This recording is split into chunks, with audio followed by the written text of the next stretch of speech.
Saludos. Este mensaje que voy a grabar ahora, que estoy grabando, lo compartí el domingo pasado en la iglesia, pero no se pudo grabar allí. Así que para aquellos que no habéis asistido, pues lo grabo ahora. Así que espero que sea de ayuda y te sea de bendición en este día que lo estás escuchando. Empezaba hablando acerca de un país, Egipto, ¿no? Que tuve la oportunidad hace años de visitar, y mirando algunas estadísticas, ¿no? de lo que es la población, la superficie, pues uno se da cuenta que Egipto es un país grande, es el doble de grande que España, tiene 1 millón de kilómetros cuadrados. España tiene unos 400 y pico mil o 500 mil, es la mitad de grande que el país de Egipto. Y luego también, por otro lado, la población. Nosotros tenemos aproximadamente unos 47 millones de habitantes en España, y ellos tienen pues prácticamente pues cerca de 100 millones, perdón, de habitantes. Tienen el doble prácticamente que nosotros. Y esto no es la curiosidad, ¿no? Porque, bueno, lógicamente España tampoco es el país más grande ni más pequeño del mundo, pero la curiosidad de Egipto, que es por lo que estoy mencionando, es que es curioso que teniendo una extensión tan grande, más grande el doble que España y el doble de habitantes, como sabéis, Egipto está dividido también por un río, el río Nilo, que lo atraviesa de arriba abajo. Y es interesante que esta población que estamos diciendo, que estamos hablando de 100 millones de habitantes aproximadamente, la mayoría, exactamente las estadísticas dicen que un 98% de esta población, prácticamente la gran mayoría, vive en torno a ese río, al Nilo. Esto significa que, aunque tienen un país muy grande, la densidad que hay en esa población es muy alta, porque está concentrado toda la población en medio de ese territorio tan grande. Según las estadísticas, está concentrado toda la población en un 3,5% de lo que es su terreno. Y evidentemente la respuesta es sencilla, ¿no? ¿Por qué esos 100 millones o la mayoría, el 98%, teniendo un territorio tan grande, vive en esa franja tan reducida en comparación con el resto, que es un 3,5%, como he dicho? Bueno, la respuesta es porque la gran mayoría de Egipto es un desierto. Y un desierto sabemos que no es un sitio donde uno desee vivir. Es un sitio, el desierto, donde hay muchas adversidades, ¿no? Por supuesto que no tenemos apenas agua, no tenemos un sol que arrasa, tenemos lógicamente unas temperaturas que a veces no se pueden soportar, y no tenemos recursos, ¿no? para acudir en un momento de cualquier necesidad, ¿no? No hay escuela, no hay, en fin, lo que es un desierto, ¿no? Y pensando en esto, eh, mm, quiero también hacer mención de lo que tiene que ver con la serie que vamos a empezar ahora, ¿no? Aunque es cierto que en medio de ese desierto, la Biblia nos enseña que el primer templo que Dios hizo fue en un desierto. El tabernáculo fue el primer edificio sencillo que Dios hizo, que fue el primer templo para Israel. Pero la serie que quiero comenzar hoy, que vamos a comenzar, es una serie que tiene 4 capítulos, y en este domingo pasado, que ya lo compartí, pues decía que es el primer capítulo de esta serie. La serie tiene que ver con lo que estamos diciendo del desierto, se llama Más que un desierto. La pregunta es, bueno, ¿qué quiere decir más que un desierto? Más que un desierto porque he empezado diciendo que un desierto no es un sitio agradable. Uno, si va a una agencia de inmobiliaria, no va a haber cola de gente solicitando comprar un terreno para hacer una casa en un desierto, ni comprar una parcela en un desierto. No lo va a haber esto, ¿no? Porque, como he dicho, es algo inhóspito. Pero sí es cierto que el desierto es un sitio de sufrimiento, es un sitio de muerte en muchos casos, ¿no? También es cierto que el desierto tiene otra faceta, que es enseñanza. Y uno puede decir, bueno, ¿por qué enseñanza? ¿Qué tipo de enseñanza puede haber en el desierto? Bueno, déjame decirte, ya volviendo a lo que es la Biblia, que cuando uno mira los libros que tenemos en la Biblia, el Pentateuco, uno de los libros, que es el libro de Éxodo, es un libro que tiene 40 capítulos, y es un libro de 40 capítulos bastante extenso, que se dedica totalmente al tema del desierto.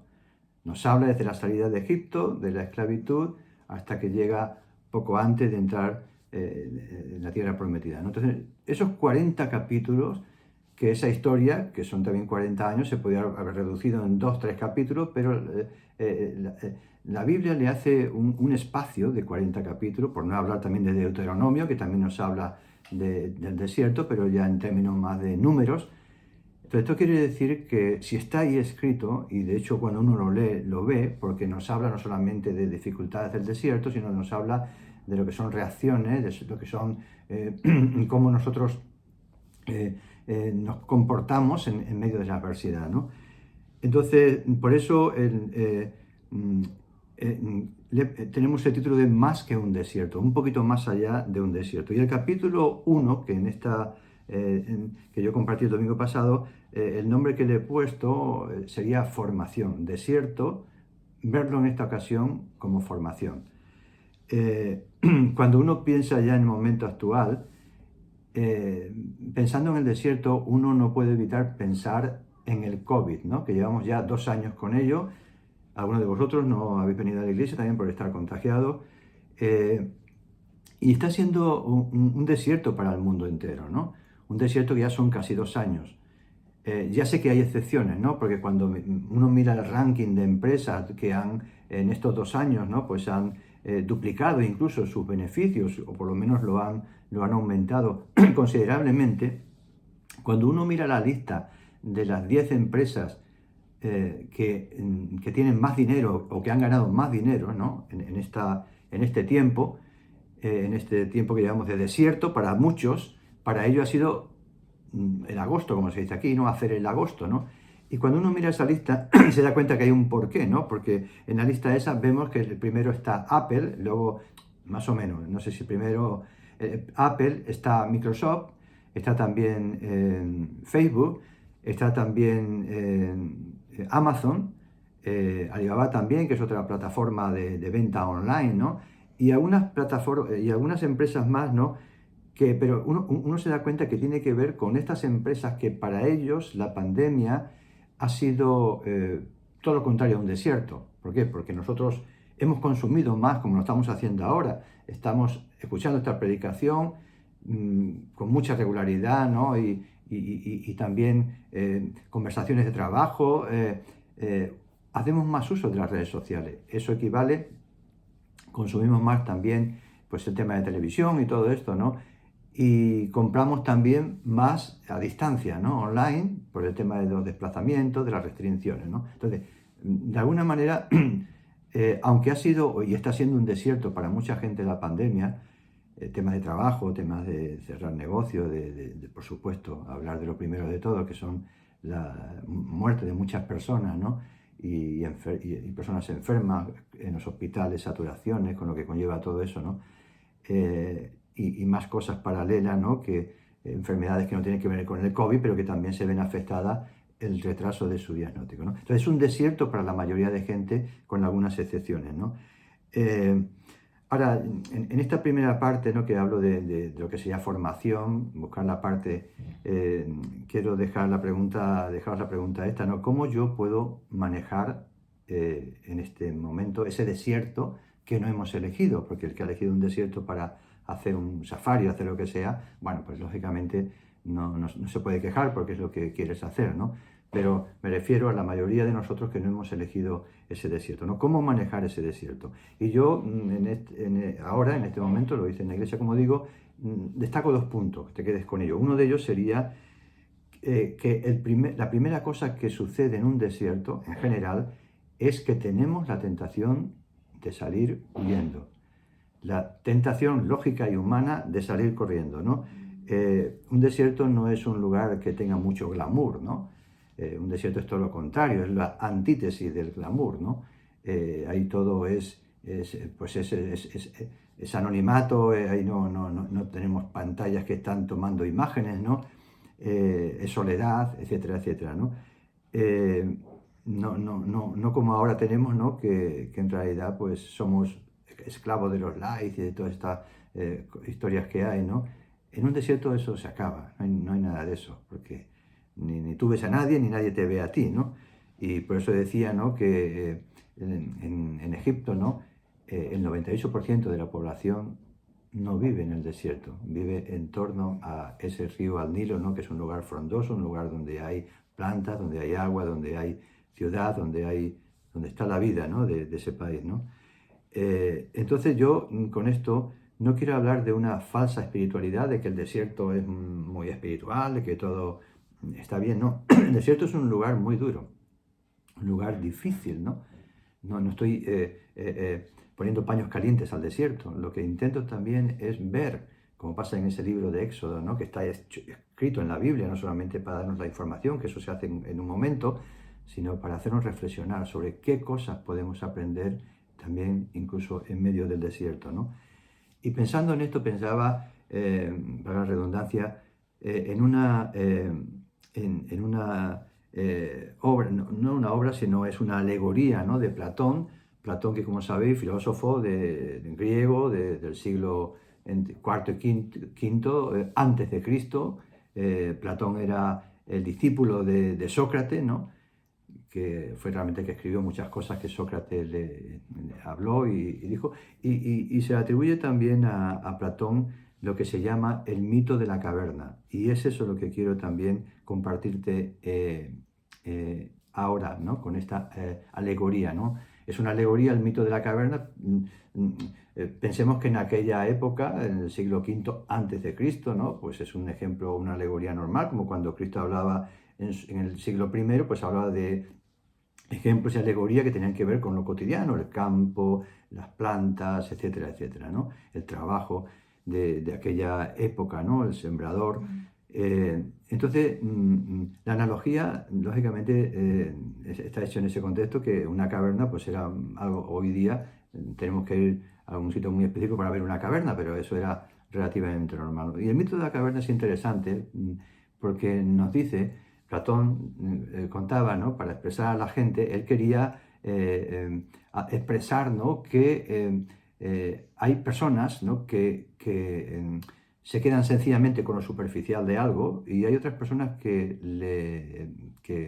quieren profundizar más en conocer las cosas, ¿no? Y esa es la intención de Platón. Y ese mito consistía en que él decía que en una caverna había un grupo de personas que estaban esclavizadas, ¿no? Atadas con las manos, y estaban mirando hacia la pared de la caverna, al fondo, mirando hacia la pared. Esas personas, como digo, estaban ahí casi pegadas mirando esa pared, y justo por detrás de las personas había una hoguera, ¿no? Que daba luz, no que fuera para quemar a nadie, simplemente para dar luz, y que entre esa hoguera y las personas que estaban de espalda hacia el muro, había otras que hacían pasaban ellos y pasaban animales, pasaban lo que ellos querían, y las personas que estaban esclavas de cara al muro únicamente veían en el muro la sombra que proyectaba la hoguera sobre esas cosas que estaban pasando a sus espaldas. Y así ellos estaban durante años viendo la vida allí en esa caverna, simplemente a través de sombra. Solo veían sombra, ellos no veían la luz del fuego, no veían las personas que estaban detrás o lo que pasaran detrás, simplemente veían el reflejo que daba esa luz, veía sombra, ¿no? Y cuenta también en esta alegoría que uno de ellos en un momento determinado, ¿no? Decide darse la vuelta para salir de esa esclavitud, y lo primero que se encuentra es que al darse la vuelta se encuentra con la luz, la luz de la hoguera, que le molesta, que los ojos casi no los puede aguantar, porque había estado muchos años mirando a la pared, solamente viendo la sombra. Y tuvo la tentación de darse la vuelta y seguir allí, esclavo, más tiempo, pero él resistió y aguantó, y se dio cuenta de que a medida que él aguantaba, sus ojos eran capaces de acostumbrarse a esa luz, ¿no? Hasta tal punto que él salió de la caverna, los demás se quedaron allí, y saliendo incluso de la caverna, pues lógicamente no solamente vio esa luz de la hoguera, sino que además salió fuera y pudo ver que había un cielo enorme, que había estrellas en el cielo, que estaba la luna, que estaba el sol, etcétera, etcétera, ¿no? Y todos los paisajes tan preciosos que había, ¿no? Y él, lógicamente, pues fue un descubrimiento para él. Y pasado un tiempo, este hombre, que sabía lo que había pasado allí, y viendo lo que él estaba observando, decidió ir allí a la caverna y avisar a los que estaban allí esclavos para que ellos también fueran libres y salieran de allí. Y sucedió que cuando él entró allí en la caverna, lo primero que le pasó a este hombre es que como llevaba ya tiempo fuera de la caverna, sus ojos no podían ver dentro de la caverna, así que tenía dificultad para llegar, para tocar por dentro, ¿no? Y cuando él quiso avisar a estas personas, que eran sus compañeros que estaban allí, los compañeros se daban cuenta de que él les hablaba, pero que tenía problemas con la vista, ¿no?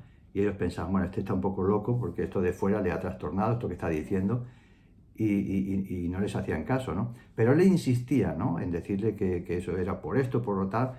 Y llegó un momento determinado, como él insistía, ¿no? Para que ellos salieran de allí, lo que sucedió es que incluso ellos le amenazaron de muerte si no le dejaban en paz. Y entonces, lógicamente, se quedaron allí siguieron ellos viendo esas sombras, ¿no? Esta sería así a grandes rasgos la analogía, ¿no? Y yo pensaba un poquito en la aplicación que tenemos con esta analogía en la Biblia. Inmediatamente me llevaba, hablamos del libro de Éxodo antes, ¿no? Me llevaba a algo que le sucedió a Israel también, ¿no? Sabemos que Israel estuvo unos 400 años y pico allí en Egipto, la mayoría de ellos esclavos, ¿no? Y en un momento determinado, podemos leer allí la historia, Israel, a través de Moisés, es liberado por Dios, a través de Moisés, de esa esclavitud de Egipto, ¿no? Conocemos las plagas y todo, finalmente, cuando uno lee en Éxodo 14, ¿no? Puede ver cómo ya Israel sale de Egipto, pero una vez que sale de Egipto, Israel ya libre, ya no son esclavos, como eran allí esclavos, ya eran libres, pero estaban en el desierto. Pero en un momento determinado, Faraón se arrepiente de haberle dejado libre y envía un ejército contra Israel, ¿no? Entonces, cuando Israel se da cuenta de que el ejército de Faraón, muy poderoso, viene detrás de ellos, empiezan a tener miedo, y esto lo vemos en Éxodo capítulo 14, ¿no? La nueva traducción viviente dice así, Éxodo 14, versículo 10, lo tienes en la Biblia, dice, mientras el faraón se acercaba, los israelitas levantaron la vista y se llenaron de pánico al ver al ejército, ¿no?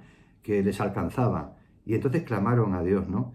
Y Moisés les dijo, ¿por qué le dijeron ellos a Moisés, Israel, ¿por qué nos trajiste aquí a morir en el desierto? ¿Acaso no había suficiente tumbas para nosotros en Egipto?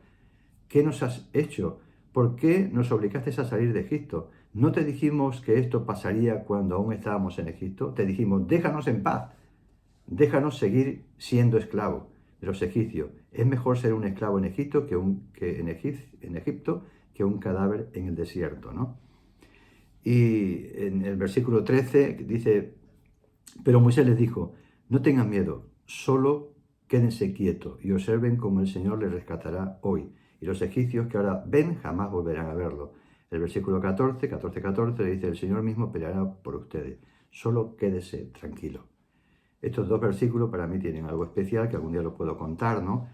Pero lo que sucede aquí es un poquito con la analogía que estaba contando antes, ¿no?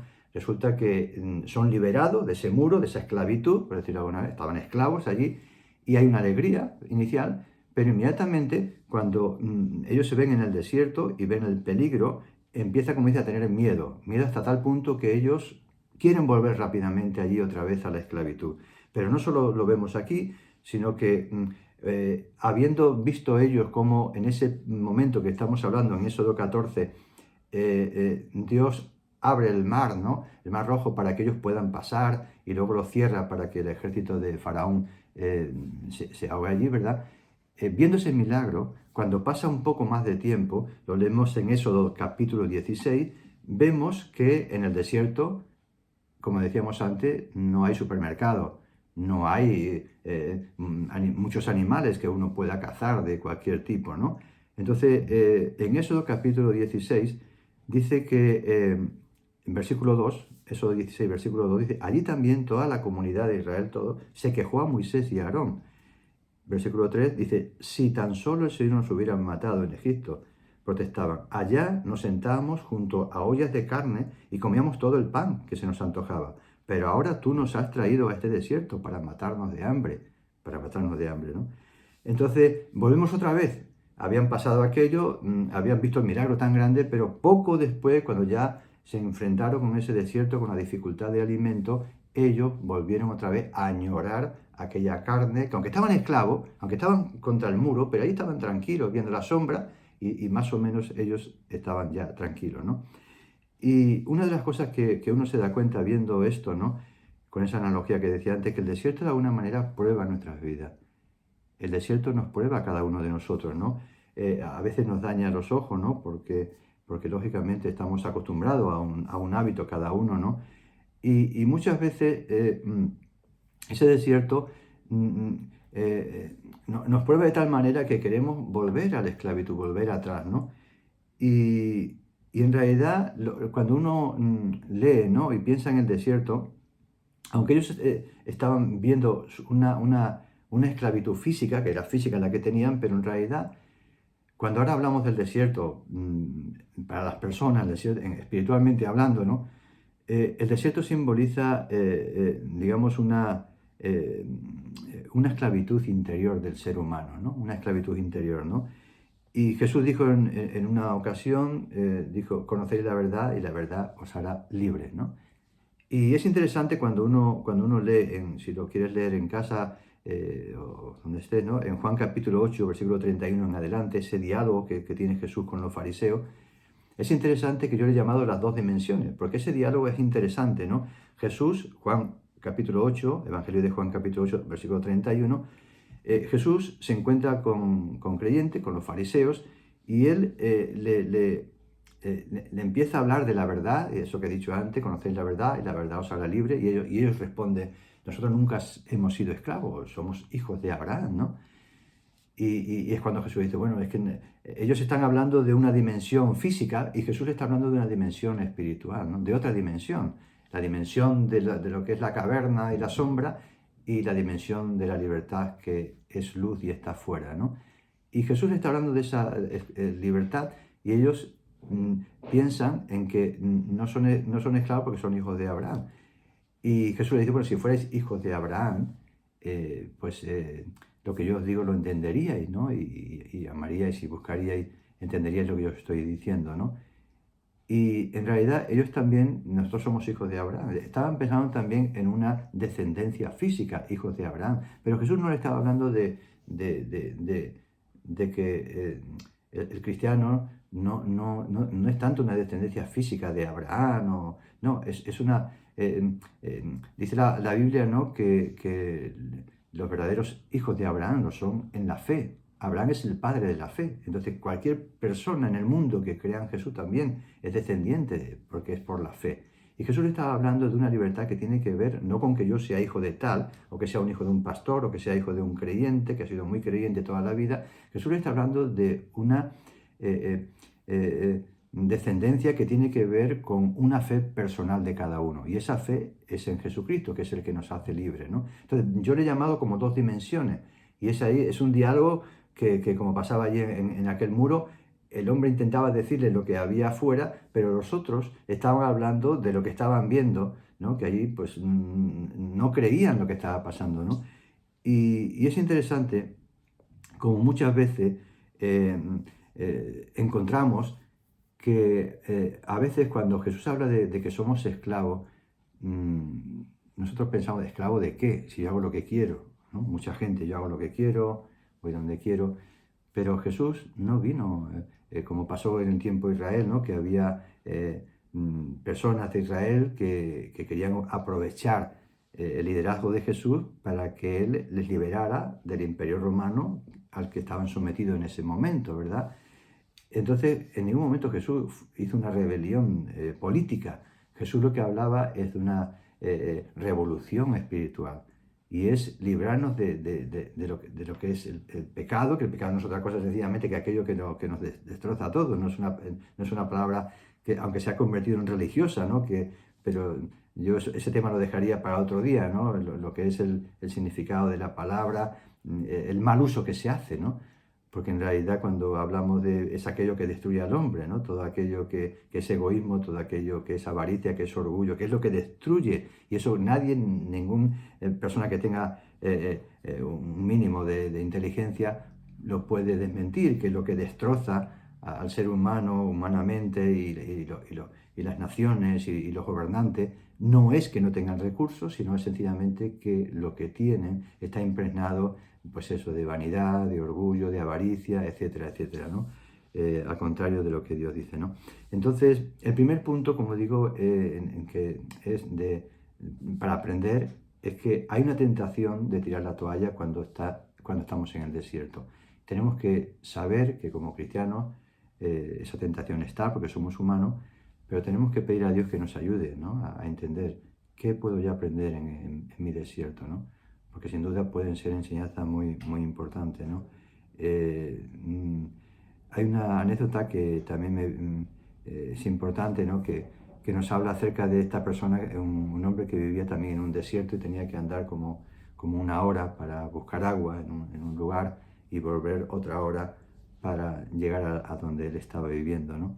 Y este hombre llevaba dos cántaros, ¿no? Un cántaro colgado a cada lado de un palo, y iba allí a ese lugar una hora andando, cargado, y cuando llegaba a ese lugar se sentaba para descansar y luego ya cogía el agua y volvía, ¿no? Y cuando él volvía, siempre pasaba lo mismo, ¿no? Había una de las dos cubas que llevaba, ¿no? Que tenía una grieta y perdía agua, ¿no? Y así lo hacía cada X tiempo que iba allí, ¿no?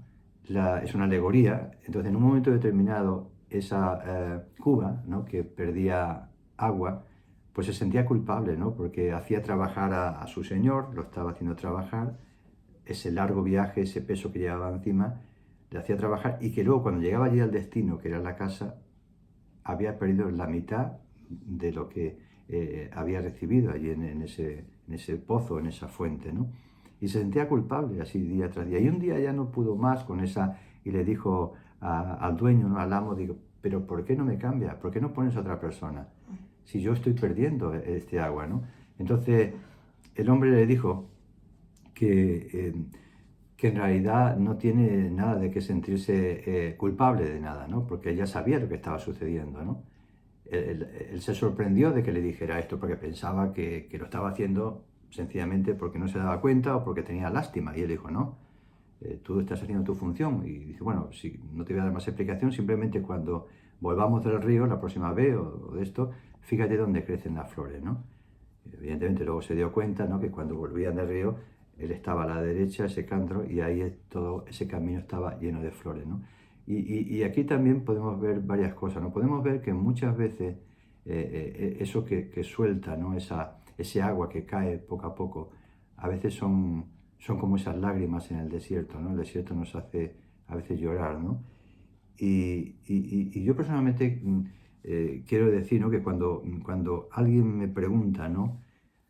En tu vida, si tuvieras que decirme dónde has aprendido lo más importante o en qué momento has aprendido algo que tú consideras lo más importante para tu vida, eh, eh, ha sido tal vez en una escuela, ha sido porque alguien te lo ha contado. Y yo lo he dicho algunas veces, ¿no? Yo para mí las enseñanzas más profundas de mi vida, los cambios más importantes en mi corazón, ¿no? Y si Dios sigue cambiando, por supuesto, y tiene mucho que cambiar, pero los cambios más importantes, cada uno se conoce, ¿no? Yo no tengo que justificar, cada uno sabe, tú sabes perfectamente lo que cambia y lo que no cambia, pero yo me he dado cuenta que en los momentos de desierto más profundos de mi vida es donde Dios ha ahondado más en mi corazón. Y esas lágrimas han sido también regando, ¿verdad? Un fruto que luego ha crecido y que he podido ver, ¿no? En vida personal.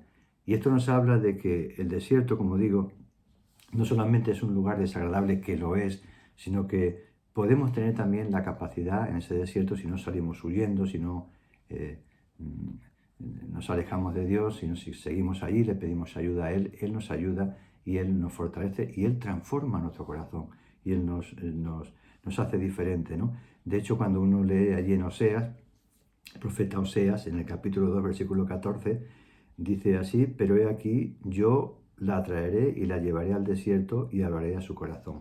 cuando uno lee aquello, está hablando, Oseas está hablando acerca de Israel, su rebelión contra Dios, ¿no? Se había vuelto a los ídolos, y ahí dice que yo le llevaré al desierto y hablaré a su corazón. ¿Por qué? Porque es interesante que hay veces, y eso hoy si lo transportamos a la realidad, te habrás dado cuenta, ¿no? Que hoy día pasa mucho, que tú a lo mejor estás hablando con alguien y está con el móvil, y tú hablas y él sigue con el móvil, ¿no? Y te dan ganas de decir, bueno, oye, para con el móvil que te estoy hablando, ¿no? ¿Por qué? Porque normalmente nos distraemos con mucha facilidad con tantas cosas, ¿no? Y aunque Dios nos hable, no es suficiente que nos hable. Si yo estoy con mi móvil, pongo un ejemplo actual, ¿no? Pero yo estoy con mis historias, con mis preocupaciones, a veces no es suficiente que Dios me hable. Necesito que alguien me quite, que alguien me pare, que alguien me lleve al desierto. Y allí en el desierto no hay móviles, allí en el desierto no hay distracciones, ¿verdad? Si alguien aparece en el desierto, perdón, es el centro de atención para ti. ¿Qué hace aquí este hombre? ¿Qué me quiere contar? ¿Cómo ha llegado hasta aquí, no? Y es interesante como a veces aquí en Oseas Dios dice, yo te llevaré al desierto, ¿no?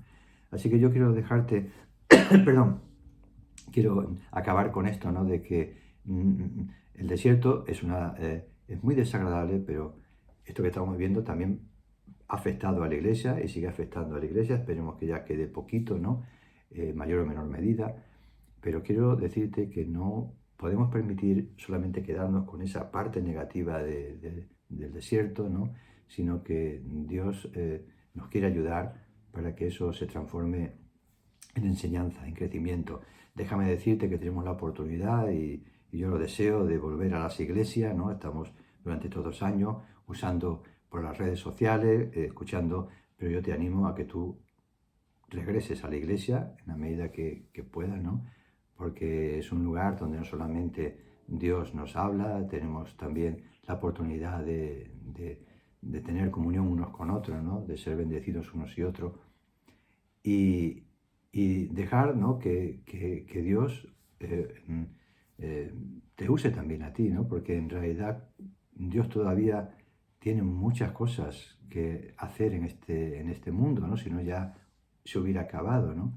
Dice la Biblia que Él retrasa su promesa de venida porque aún hay gente que tiene que conocer, ¿no? Así que yo te animo y te recuerdo que siempre que Dios quiere hacer algo, Dios lo hace con personas. Y yo no elijo a las personas, ¿no? Aunque sea pastor, es Dios quien la elige, ¿no? Así que simplemente te digo eso, ¿no? Que retomemos ese compromiso con Dios, ¿no? Y cada uno en el lugar que Dios le ponga. No se trata de inventar situaciones en la iglesia, pero que tú retomes y que sepas que si Dios te está llamando a hacer algo, que no es suficiente que tú sientas una carga, un llamado, porque Jesús dijo, ¿no? que muchos son llamados, pero pocos los escogidos. Entonces el llamado es el principio, pero lo importante es que si tú sientes que Dios te está pidiendo de ayudar a hacer en algo, pues eso, ¿no? Que Dios pone carga para ti, para hacer su obra, sea en tu trabajo, sea en la iglesia, sea donde sea, pues que retomes, que el desierto no te vuelva a la pared, no te vuelva al muro y te quedes sencillamente con la sombra. Hay mucha gente que ve un cristianismo de sombra, un cristianismo de religión, un cristianismo que solamente es religión de oída. Yo defiendo, aunque soy pastor, pero no se trata de que la verdad esté en la iglesia evangélica, ni católica, ni ortodoxa. Eso es evidente que eso son sombras nada más, ¿no? La verdadera iglesia es aquella que cree en Jesús de corazón, que le sigue, que le sirve, ¿no? y que permanece. Entonces, yo quiero decirte, ¿no? Que Dios todavía sigue haciendo cosas y Dios cuenta contigo, porque los ángeles no van a hacer la obra de Dios, Él cuenta con personas. Así que yo te animo a que retomemos después de este desierto, ¿no? Si Dios lo permite, volver a la iglesia y que podamos seguir sirviendo a Dios y edificándonos unos a otros. Así que simplemente dejarte esto, ¿no? Que la obra es de Dios y que simplemente Él cuenta contigo también. No importa si es el cántaro que va muy lleno o el cántaro que pierde. Tú puedes pensar que yo hago poco. como ese cantra, no es que yo hago poco, bueno, es que no se trata de que hagas mucho o poco. Esas son las empresas que explotan a la gente. La iglesia no está para explotar a la gente. Se trata de que tú uses lo que, como decía otro día una hermana, se trata de que tú uses lo que Dios pone en tus manos. Así que yo te animo a que sigas adelante, que nos veamos el próximo domingo, que será, no sé si este domingo o más adelante, tenemos otro capítulo. Sí, el domingo próximo, si Dios lo permite, tendremos el segundo capítulo que habla acerca del llamado. Así que yo te animo, si quieres saber acerca de lo que más del llamado, te animo que el próximo domingo estés allí en el culto. Recibe un fuerte abrazo, Dios te bendiga.